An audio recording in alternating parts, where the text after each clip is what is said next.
तू ही रे माझा मितवा. प्रेक्षकांनो, मालिकेचा जबरदस्त ट्रॅक आता आलेला आहे. आत्तापर्यंत आपण पाहतोय की वल्लरी प्रत्येक वेळेला वाचण्याचा प्रयत्न करते आणि त्या प्रयत्नामध्ये यशस्वी सुद्धा आता होत आहे. पण या वेळेला मात्र आता या सगळ्यामध्ये वल्लरी पूर्णपणे अडकलेली आहे आणि वल्लरी मात्र आता अडकलेली आहे ती म्हणजे उदयकांतमुळे. पण या सगळ्यामध्ये उदयकांतमुळे वल्लरी का अडकले, तर वल्लरीने मात्र आता उदयकांतला मारण्याचा सुद्धा प्रयत्न केलेला आहे आणि हाच प्रयत्नामुळे पेटून उठलेला उदयकांत यांनी आता इकडे वल्लरीची सगळी पोलखोल केली. कारण उदयकांतला समजलेलं आहे की या सगळ्यामध्ये वल्लरी आपल्याला मारण्याचा प्रयत्न करत आहे आणि आता जर काही वल्लरी बाहेर राहिली तर मात्र आपला जीव गेल्याशिवाय गप्प बसणार नाही आहे.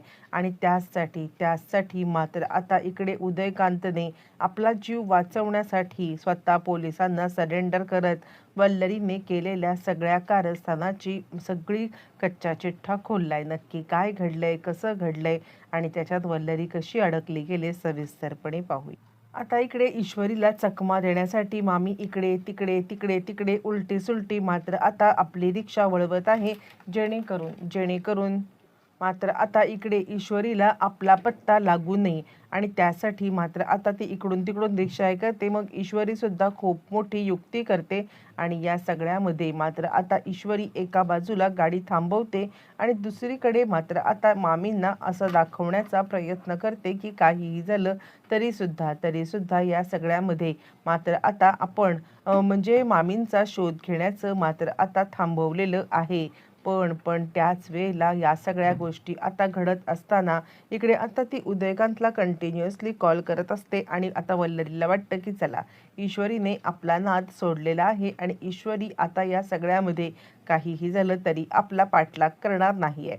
बरं, हे सगळं झाल्यावरती मग आता इकडे ईश्वरी तरीसुद्धा वल्लरीचा पाठलाग करायलाच लागलेली आहे. कारण तिला माहिती आहे मामी या सगळ्यामध्ये काहीतरी अशी कारस्थानं करतायत की ज्याच्यामुळे मात्र आता इकडे मामींना पकडायलाच पाहिजे आणि कोणत्याही परिस्थितीमध्ये काहीही झालं तरी आता या मामी नक्कीच उदयकांतला भेटायला येणार असं का कुणास ठाऊक. मात्र आता ईश्वरीच्या मनामध्ये हा आता हेतू आलेलाच आहे. बरं, हे सगळं असताना मात्र आता वल्लरी विचार करते, नाही, मी आत्ताच्या आत्ता जाऊन इकडे उदयकांतची भेट घेते. काहीही झालं तरी सुद्धा उदयकांतला मी आता सांगणार आहे की तुझं इथून बाहेर पड आणि जर का उदयकांत तिकडून बाहेर पडला नाही तर मात्र उदयकांतला संपवायला मात्र आता मी कमी करणार नाहीये, असं म्हणत मात्र आता ती विचार करायला लागलेली आहे. बरं, हे सगळं होत असताना वल्लरी मात्र आता आपली रिक्षा उदयकांत जिथे आता थांबलेला आहे त्याच्या लोकेशनवरती घेते. ईश्वरी मात्र आता विचार करते आणि ती रिक्षावाल्याला सांगायला लागते, यांचा पाठलाग तर करा, पण आता यांचा पाठलाग करत असताना एक सेफ डिस्टन्स ठेवा. कारण आता त्यांना कळलं नाही पाहिजे की आपण आता त्यांचा पाठलाग करतोय. असं म्हटल्यावरती मात्र आता तो रिक्षावाला थोडं अंतर ठेवून या सगळ्यामध्ये मात्र आता म्हणजे थोडं अंतर ठेवूनच तो आता हे करण्याचा प्रयत्न करतोय. आणि त्यानंतर ईश्वरी मात्र आता ज्या ठिकाणी वल्लरी पोहोचले त्या लोकेशनवरती पोहोचलेली आहे. वल्लरीच्या लोकेशनवरती पोहोचल्यावरती मात्र आता लगेचच ताबडतोब ईश्वरी इकडे अर्णवला कॉल करते आणि अर्णवला कॉल करून, अर्णव सर, मला आता काहीतरी धागाधोरा वाटतोय. जर माझ्या जीवाला काही धोका झाला तर मी तुम्हाला लाईव्ह लोकेशन पाठवते आहे, त्या लोकेशनवरती तुम्ही आता पोहोचा. असं म्हटल्यावरती मात्र आता इकडे अर्णव तिला म्हणजे ओरडतोय आणि अर्णव घाबरून तिला सांगायला लागतोय, तू अजिबात असं काहीतरी स्वतःला मात्र आता हे करण्याचा प्रयत्न करू नकोस. कोणत्याही ह्याच्यामध्ये तू आता स्वतः अडकशील असं काही करू नको. मी जे काही सांगतोय ते ऐक, तू तिथून परत ये.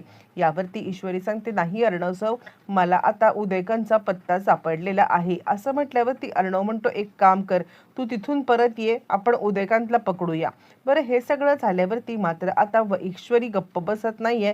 ती पोलिसांना त्याचं लाईव्ह लोकेशन पाठवते आणि ईश्वरी घरी आलेली आहे.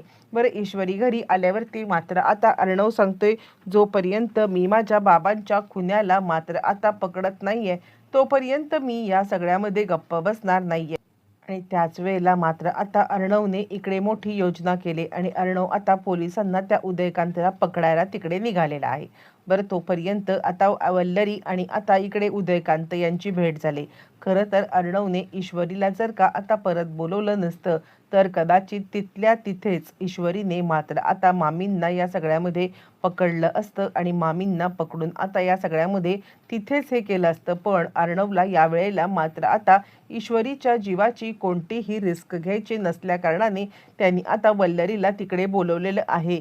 ज्या वेळेला वल्लरीला मात्र आता अर्णवने तिकडे बोलवलंय आणि त्याच वेळेला इकडे आपण पाहतोय की आता वल्लरी सांगत आहे, म्हणजे ईश्वरीला बोलवल्यावरती इकडे वल्लरी भेटलेली आहे उदयकांतला. उदयकांतला भेटल्यावरती मात्र आता वल्लरी सांगायला लागते, हे बघ, एक काम कर, आत्ताच्या आत्ता इंडिया सोडून जा, नाहीतर स्वतःचा जीव गमावण्यासाठी तयार हो. यावरती मात्र आता लगेचच तो सांगायला लागतो, हे बघ, इंडिया सोडून जाण्यासाठी मला आता पैसे लागतात आणि या सगळ्यामध्ये माझ्याकडे पैसे नाही आहेत. तू जोपर्यंत मला पैसे देत नाही आहेस तोपर्यंत मी आता इथून कसा जाऊ, काय जाऊ, मला खरंच काही कळत नाही आहे. आणि यावरती मात्र आता लगेचच ती सांगायला लागते, हे बघ, तुला मला माहीत नाही आहे, तू जर का इथून निघून गेला नाहीस ना तर तुला मारण्याशिवाय माझ्याकडे दुसरा कोणताही पर्याय राहणार नाही आहे. आता मात्र ती उदयकांतला नुसती धमकी देत नाही आहे, तर या सगळ्यामध्ये ती आता उदयकांतला मारण्यासाठी मात्र आता गुंडांना ताबडतोब फोन करते आणि ती सांगते, माझ्याकडे इतके पैसे नाही आहेत की तुला आता मी या सगळ्यामध्ये म्हणजे इकडे पाठवू शकेन, पण माझ्याकडे म्हणजे बाहेर, इंडियाच्या बाहेर पाठवू शकेन, पण माझ्याकडे इतके पैसे नक्कीच आहेत की मी या सगळ्यामध्ये तुला आता मारू शकेन, त्यासाठी मात्र आता माणसांची सुपारी देऊ शकेन. आणि असं म्हटल्यावरती उदयकांत मात्र आता गडबडलाय आणि तो आता वल्लरीला सांगायला लागतोय, ठीक आहे, काही झालं तरी मी या सगळ्यामध्ये मात्र आता उद्याच्या उद्या हे घर म्हणजे इथून निघून जाईन, असं म्हणत तो वल्लरीकडे वेळ मागतोय. वल्लरी विचार करते, ठीक आहे, जर का हा स्वतःहून सोडून चाललाय तर या सगळ्यामध्ये मी का बरं ह्याला आता हे करायला जाऊ, म्हणजे काहीच गरज नाहीये. मी आत्ताच्या आत्ता याला आता या सगळ्यामध्ये म्हणजे मारण्यापेक्षा मात्र आता काहीही झालं तरी सुद्धा मी याला सोडून देते. आणि आता इकडे ज्या वेळेला वल्लरी निघून गेलेली आहे, उदयकांत विचार करायला लागतोय, नाही, इथून बाहेर पडण्या इतके माझ्याकडे पैसे नाही आहेत आणि आता ही वल्लरी मला पैसे देण्यासाठी काही नाटक तिची चालूच आहेत, म्हणजे ती मला पैसे देईल असं मला कधीच वाटत नाही आहे. बरं, हे सगळं झाल्यावरती मात्र आता मी जर का इथून पळण्याचा प्रयत्न केला तरी पण पोलीस मला पकडतीलच आणि जर का आता मात्र ह्या इथेच थांबलो तर ही वल्लरी मारेल, ते काही नाही आहे. मी आता पोलिसांना स्वतःच हवाली करतो, जेणेकरून मात्र आता मला या सगळ्यामध्ये प्रोटेक्शन मिळेल. इतकंच नाही आहे तर मात्र या वल्लरीच्या पासून सुद्धा मला इकडे सुटका मिळेल. असं म्हटल्यावरती मात्र आता लगेचच या सगळ्यामध्ये आणि आता इकडे त्याच वेळेला मात्र आता मामी निश्चिंतपणे घरी आले आणि तिला आता दुसऱ्या दिवशी हा सोडून जाणार ही गोष्ट कळली. पण तोचपर्यंत ईश्वरी आणि अर्णव यांनी प्लॅनिंग केलंय की मामी घरी आल्यावरती मात्र आता जायचं आहे, ते म्हणजे त्या आता लोकेशनवरती पोलीस तिकडे पोहोचलेत. पोलीस उदयकांतला ताब्यात घेतलेलं आहे. इकडे मामी निवांतपणे जेवण जेवत असताना अर्णवला मात्र आता पोलिसांचा कॉल आलेला आहे. पोलिसांनी कॉल केल्यावरती मात्र आता ते अर्णवला सगळा घडलेला प्रकार सांगतायत आणि अर्णवला मात्र आता धक्का बसलाय. आम्ही आता उदयकांतला आम्ही आता अटक केलेली आहे.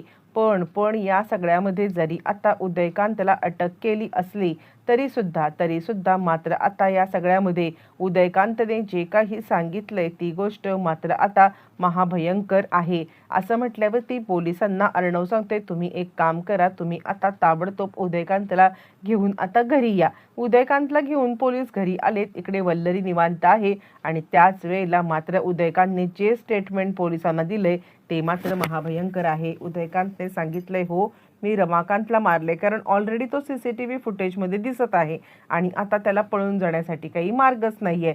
पण त्याने सांगितले की हे सगळं करण्यासाठी मला आता दुसरं तिसरं कोणी नाही आहे, तर आता वल्लरीने या सगळ्यामध्ये पैसे दिले होते किंवा वल्लरीने मला फोर्स केला होता, असं म्हणत उदयकांतने एकापाठोपाठ एक अशी काहीतरी मोठी भांडेफोड केले की ज्यामुळे मात्र आता वल्लरी टोटली अडकलेली आहे. या सगळ्या प्लॅनमध्ये मात्र आता वल्लरीचे 3:13 वाजलेत, कारण आता स्वतःच्याच पायावरती धोंडा मारत तिने या सगळ्यामध्ये जे कारस्थान केले त्याचं आता भांडं फुटलं.